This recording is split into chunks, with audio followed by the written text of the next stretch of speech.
Bakit hindi pwedeng sambahin ang anumang uri ng hayop? Sa bidyong ito aalamin natin bakit bawal na bawal sa tunay na Diyos na sambahin ang mga hayop.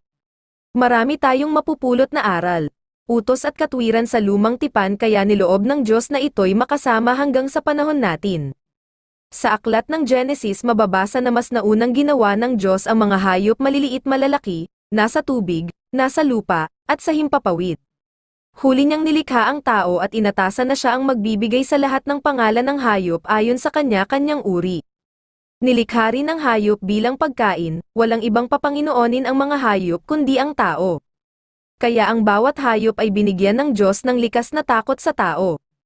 At ang hayop kapag sila ay namatay wala rin silang pangalawang buhay.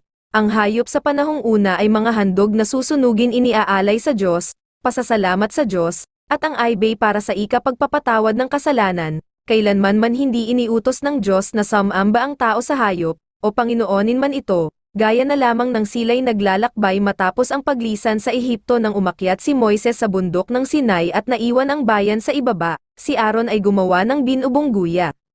At sinalita ng Panginoon kay Moises, "Yumaon ka, bumaba ka, sapagkat ang iyong bayan, na iyong isinampa mula sa lupain ng Ehipto ay nangagsisama."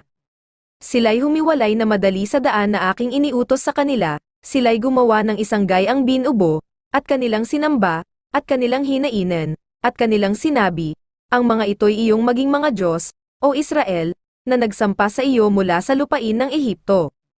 At sinabi ng Panginoon kay Moises, "Aking nakita ang bayang ito, at, narito, isang bayang may matigas na ulo, kaya't noong una pa man ay ayaw na ng Diyos na ang tao ay samamba sa mga nilikha lamang ng kamay ng tao, maging sa mga nilikha ng Diyos na mga hayop, ang nais ng Diyos ay siya ang sambahin.